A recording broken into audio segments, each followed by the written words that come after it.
Welcome everybody to today's presentation entitled Latest Advances in Pediatric Care for the Diabetes Educator. We have a great presentation today brought to you by Susan Kettle and Sandy Hubbard. I would just like to take a moment before we start to just acknowledge that today's webinar is supported by Paladin Labs. Before we get started, I'd just like to introduce Susan and Sandy. So Susan is a registered dietitian and certified diabetes educator. She's a volunteer co-chair with the Diabetes Canada Pediatric Group. She completed her Bachelor of Science in Human Ecology at Mount St. Vincent in Nova Scotia in 1996 and obtained her Master of Science in Medicine at Memorial University of Newfoundland in 2000. She's working as a registered dietitian for the Charles H. Best Centre in Ontario since 2002. The Best Center specializes in providing support and education to children and adults with type 1 diabetes. Sandy Hubbard is a registered nurse and certified diabetes educator with the Charles H. Best Diabetes Center. She completed her Bachelor of Science in Nursing at Ryerson University in 2007, having already completed her diploma in nursing in 1990.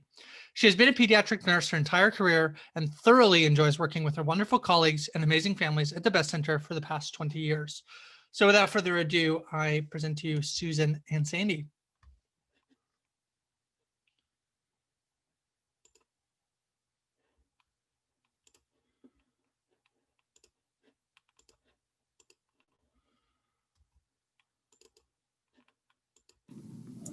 Thank you for Grace for helping us, and for Diabetes Canada for inviting us to conduct a webinar today. We were asked to present on anything new in pediatrics over the last year. So Sandy and I felt we were up for this challenge. We both work at the Charles H. Best Diabetes Center, which is a center for youth and adults with type 1 diabetes.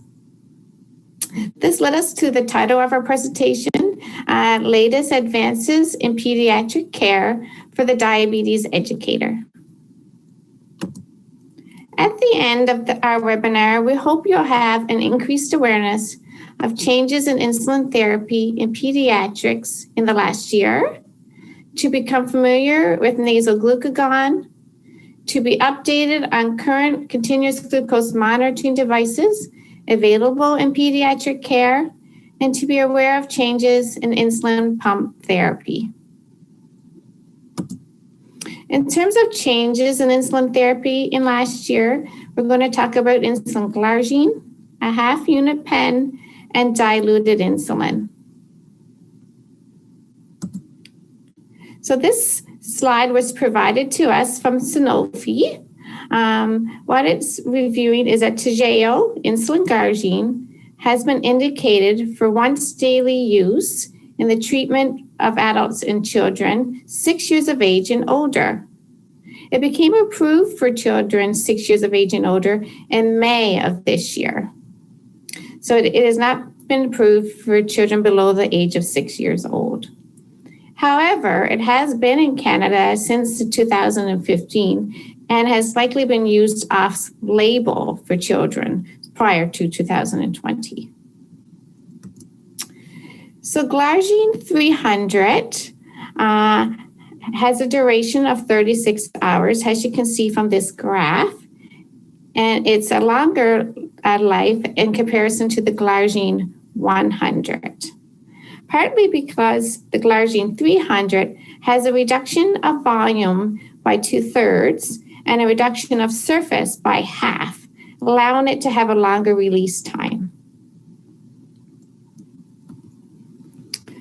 Thus, what we have learned from switching our clients from the glargine 100 to 300 is that the blood sugars are often more stable.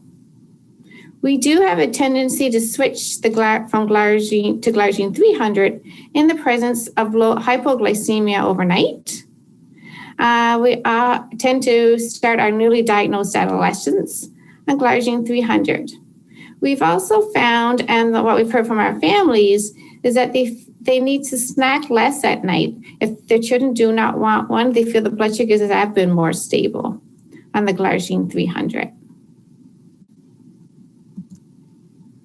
What's also new is the Humalog Junior Quick Pen, that it became approved in Canada by Health Canada in 2018, and was launched in late 2019. It's a disposable pre-filled pen that contains a total of 300 units. It dials half a unit at a time, up to 30 units for a single injection.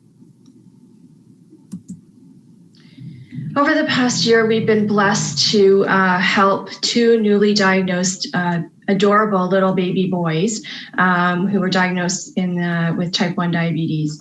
So as diabetes educators, you know we have to think outside of the box all the time.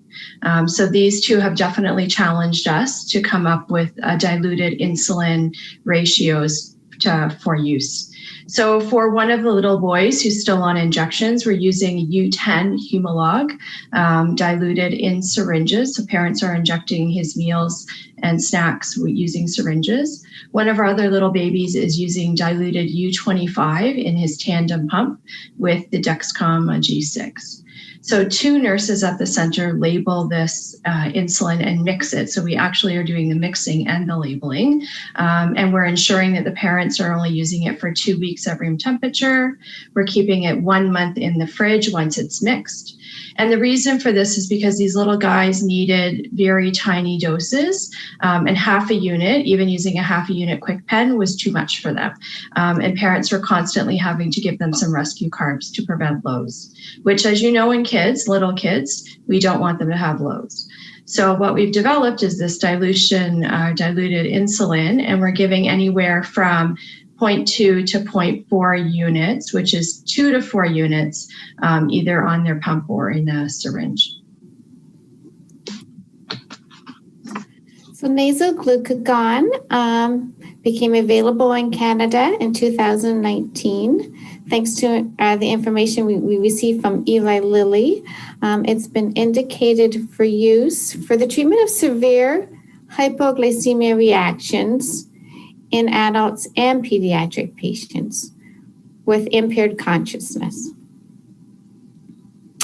So it's been approved in pediatrics for ages 4 to 18 years of age. So it hasn't been studied in pediatric patients below the age of 4. Nasal glucagon is nasally administered with a dry powder of 3 milligrams of glucagon. It's very portable and compact, so it can be carried around easily. It's easy to use and passively absorbed in the nose, so you don't need to inhale with it. And it's also still able to be used if there's nasal congestion present. And it's designed that it can be stored at room temperature. Here's results of the pediatric real-world use study. This slide was also provided by Eli Lilly.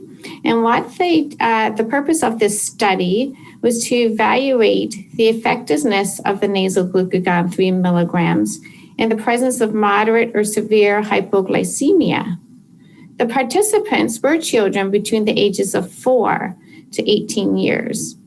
And their outcome that they were measuring was how often they returned to a normal state within 30 minutes of administering the nasal glucagon.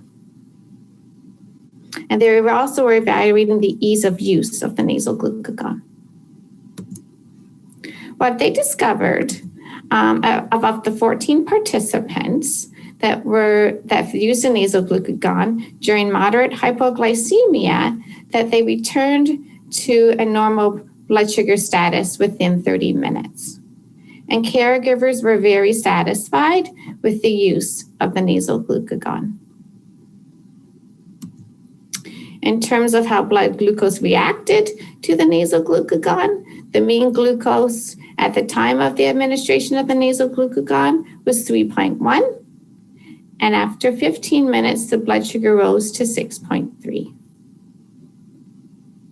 So what the symptoms they experienced, approximately 84% of the participant did experience some nasal congestion from using the nasal glucagon, but it went away after an hour, and it wasn't a severe reactions with that.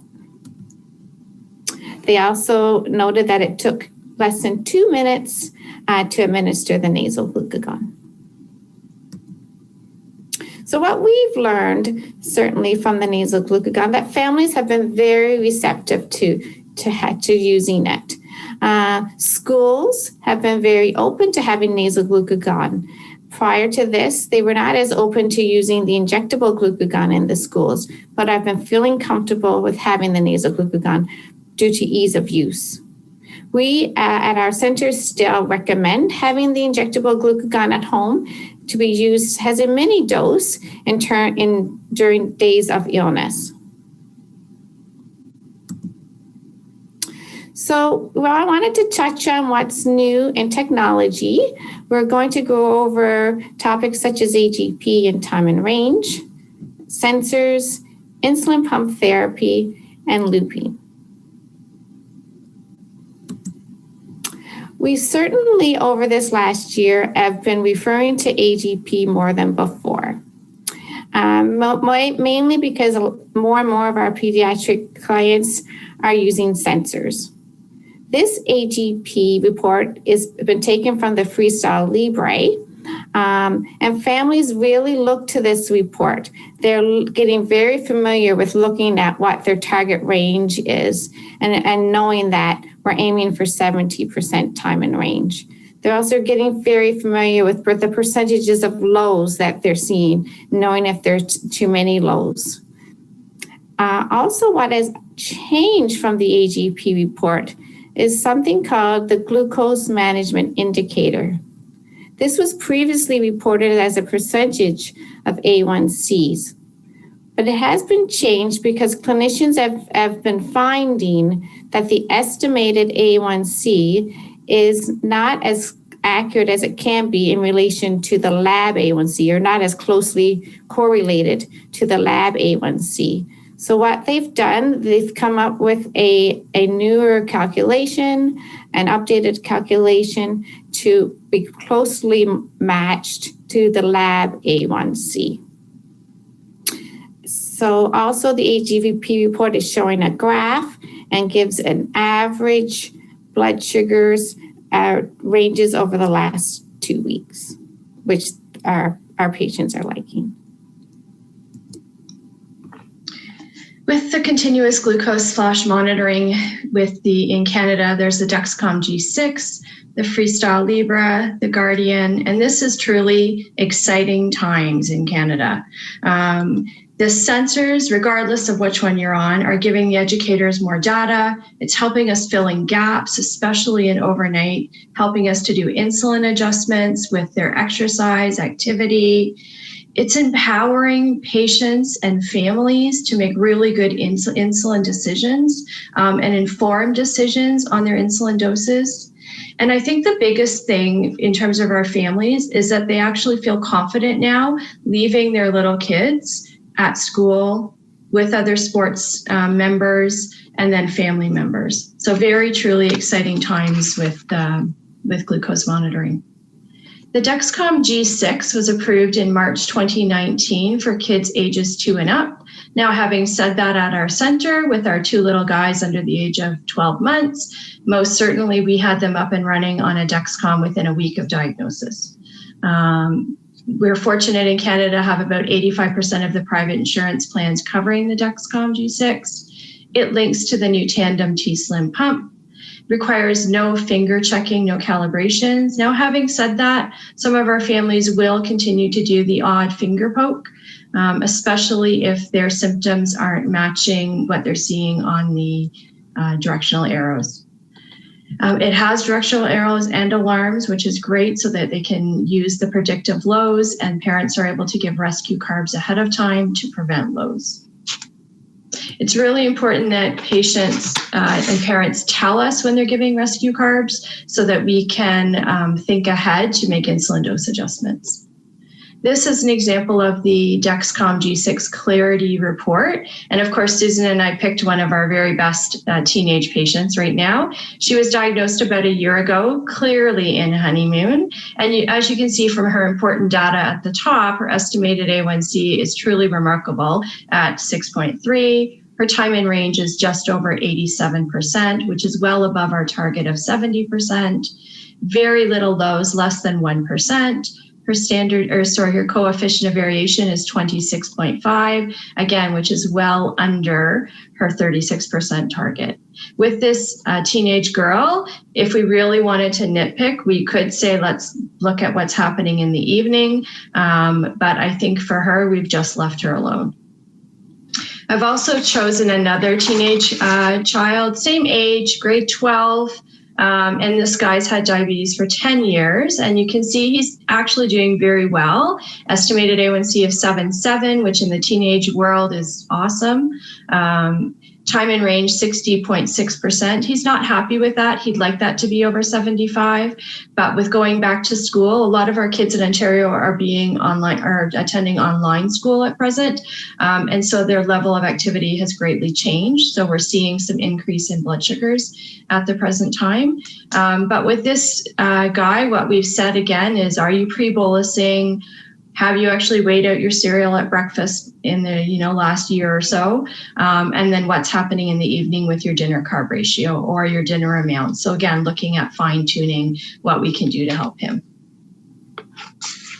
The Libre Flash is approved for ages 18 years and up. So you may ask what it's doing in a pediatric presentation. However, in Canada, in Ontario, we were able to get it covered under our OHIP Plus, which is a government program that supplies kids under the age of 25 with their diabetes supplies, and actually all of their medications. So I don't know if it was a loophole, but our kids are using it. It's easy to use. They're scanning. There's a Libre link on their phone, and they're able to share not only with us, but with their family members. And what we're finding is that the majority of the kids are actually at newly diagnosed coming in and asking for it. So they're asking to get on the Freestyle Libre. They've been seeing it on other people, seeing it advertised on TV. The Libre is easy to use, especially when we're doing virtual teaching. We can teach somebody over Zoom how to put it on. It's conveniently a blood glucose and ketone meter, which during flu season coming up and COVID, handy for our parents and kids to have an extra ketone meter around. It is water resistant, so they can swim and shower with it. And we're looking forward to the Libre 2, which will have alarms, which will be good for the kids who want alarms, and the kids who choose not to turn them on, they can have that option as well. The Medtronic Guardian is new, brand new to us at the center. Currently, we just literally have it in the building. We're just getting trained on it. But from what we know about it, we're excited that it can be used for kids ages 3 and up. It's a standalone sensor, so it does not link to their pump.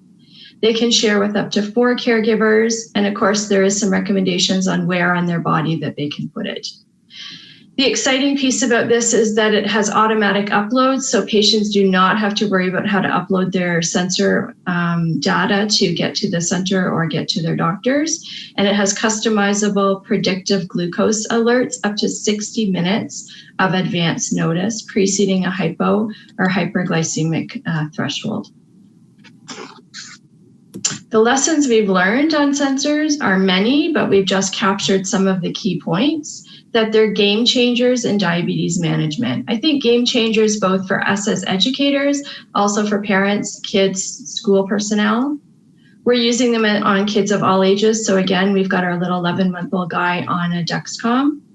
Parents are loving the directional arrows and the alarms, and we're teaching them how to make insulin dose adjustments based on the directional arrows. And patients are loving that empowerment to be able to make really good choices. They feel safer in school, sending their kids to schools, but also the teachers feel safer with the kids at schools. And what we're finding is that we were able to actually adapt our nursing orders to have them look at not only the current blood sugar going into lunch, but also where's the directional arrow going, and adding or subtracting a half a unit or a unit of insulin based on their directional arrows. They're accurate, they're easy to use. There is some glitches with the apps and cell phones causing some excessive alarms, so you may want to make sure that you troubleshoot with the parents if you're seeing excessive alarms or alarm fatigue. And we're asking patients to check with their BG meter when their symptoms don't match the sensor. Insulin pumps, lots of new stuff on the horizon with that. We've been using the MiniMed 670G pump for a while, and then we've also been using it with the suspend before low and in auto mode. So when patients are looking at this pump, I tell them it's 3 pumps in one. If they're overwhelmed with the thought of auto mode, we'll start them in manual mode, just a regular insulin pump that just delivers insulin. When they get comfortable with that, we'll ask them about the sensor and then turn on the suspend before low feature so that it will suspend their basal. And then when they're comfortable with that, we'll jump into auto mode. But it's a process. So remember that when you're teaching patients, it's a process. It takes a while. It's not something that they can jump into first day of starting on a pump. We are seeing on average our kids in auto mode, their A1Cs are sitting between 6.9, 7.4. Blood sugars are fairly flat overnight. Very little rises, very little spikes. They are getting some alarms, but again, troubleshooting is the key. The Medtronic staff have been wonderful with giving us teaching tools, lots of handouts. So whatever you need, contact your Medtronic rep. And this is one of their handouts where how to assess auto mode.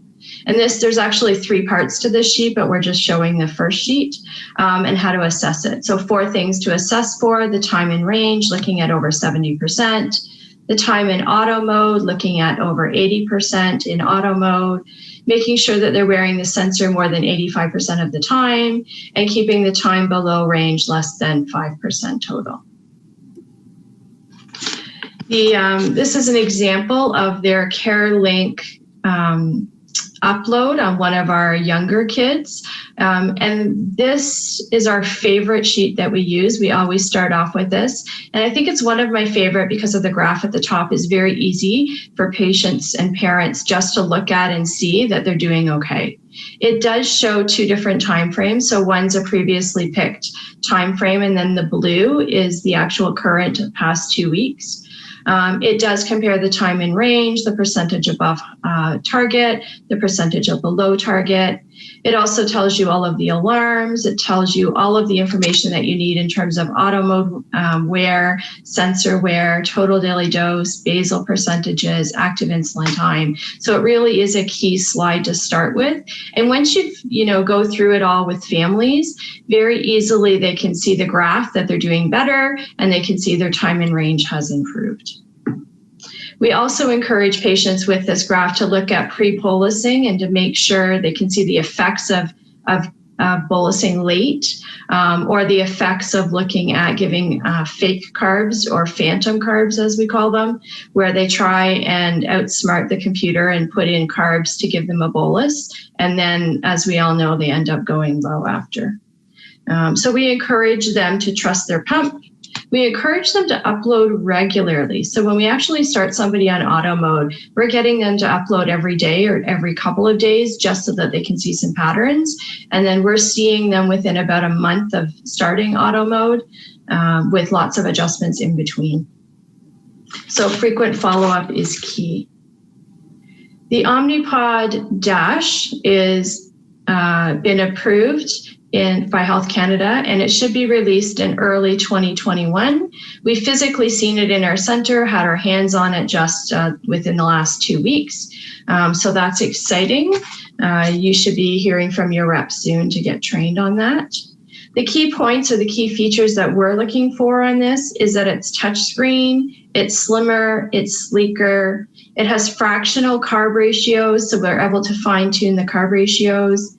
We're able to use a 0 basal rates for very low insulin requiring patients. Previously, the Omnipod was not a choice for our younger patients just because of the delivery, that it couldn't give small enough doses. And then the Bluetooth, patients are going to love that aspect of it.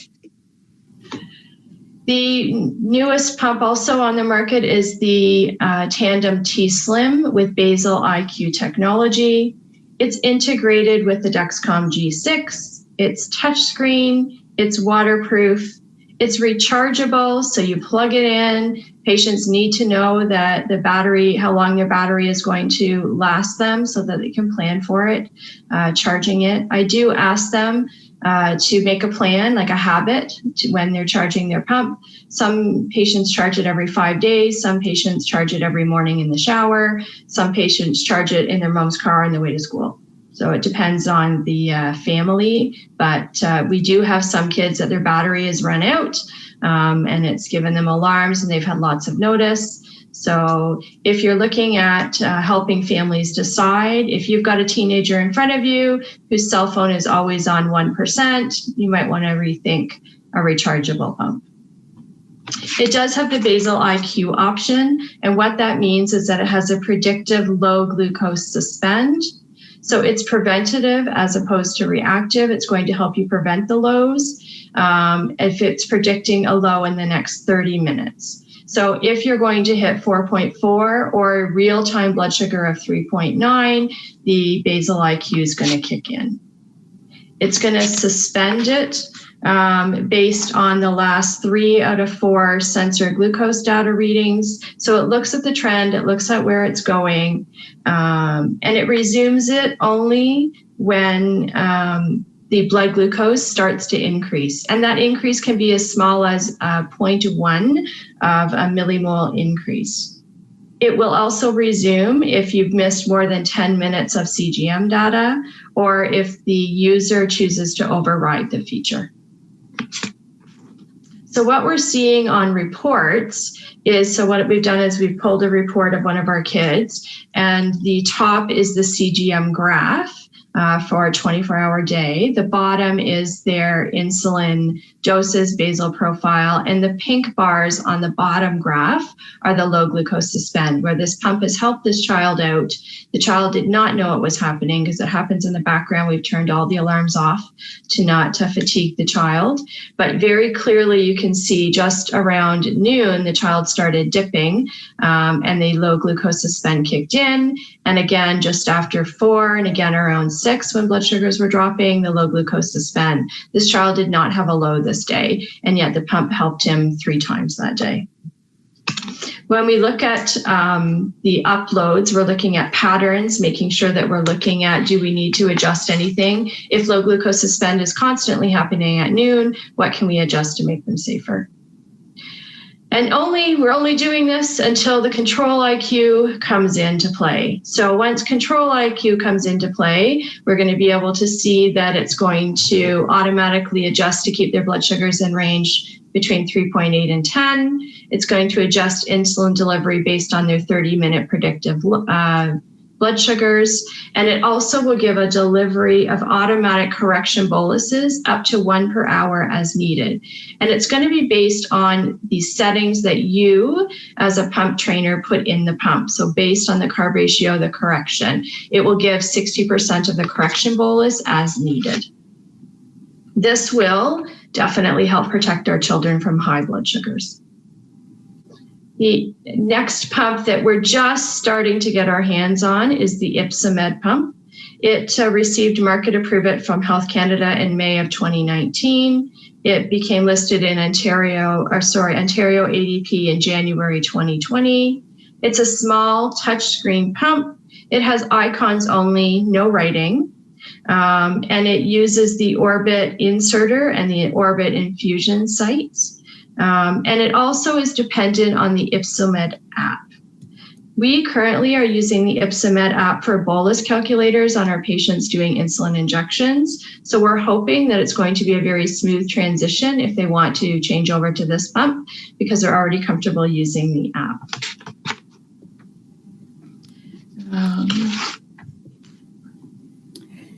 What's also we've been seeing a bit more over this last year is do-it-yourself looping. Some parents have taken this on and they're doing this on their own.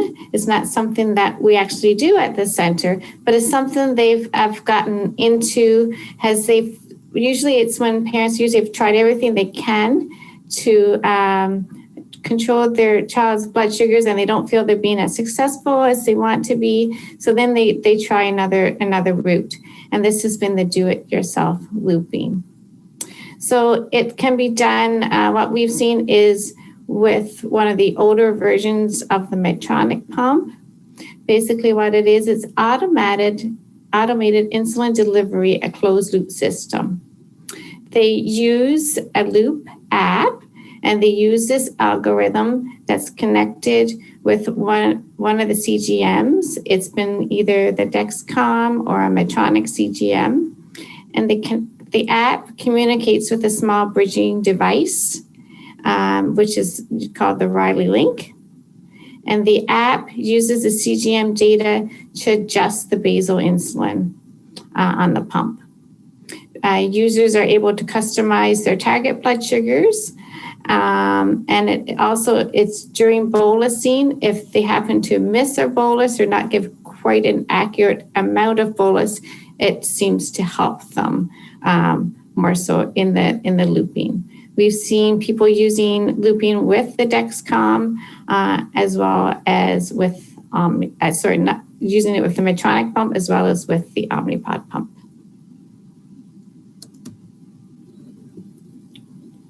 So lessons learned.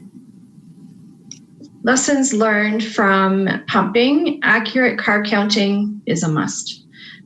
We want them to pre-bolus always.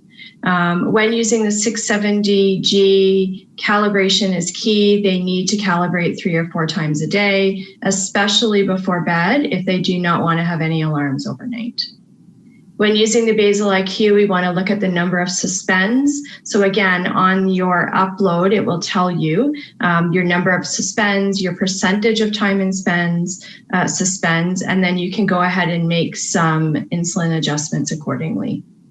We encourage parents and kids to trust the pump and the technology. We find initially parents are leery about it, but over time and with a lot of education and encouragement, they do begin to trust the technology.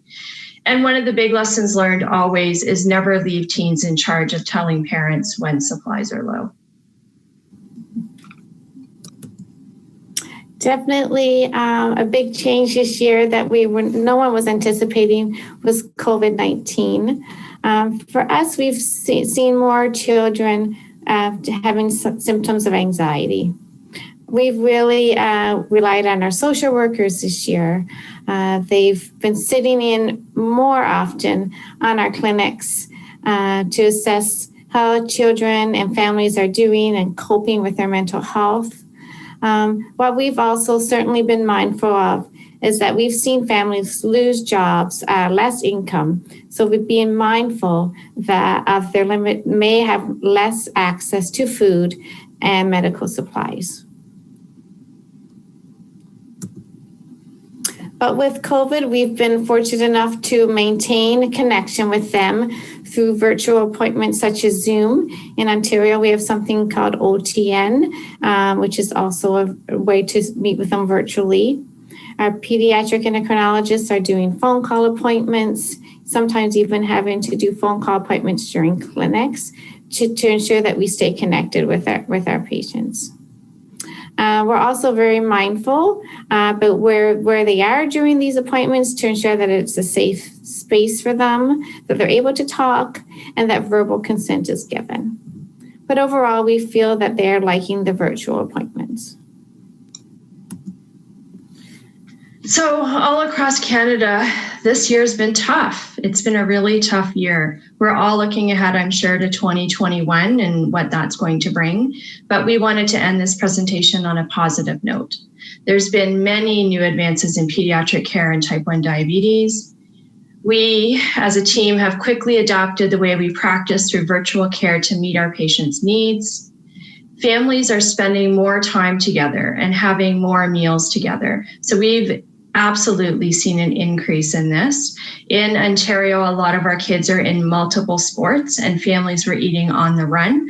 And now we're seeing, when we ask kids what they've been doing for the day, they'll say things like baking with their mom or bike riding with their dad or just playing good old road hockey with their family. As diabetes educators, we've been able to come together still with webinars, access to the virtual Diabetes Canada conference, and all of that is going to help us assist our patients manage their diabetes. At this time, we'd like to thank Grace for inviting us to do this webinar.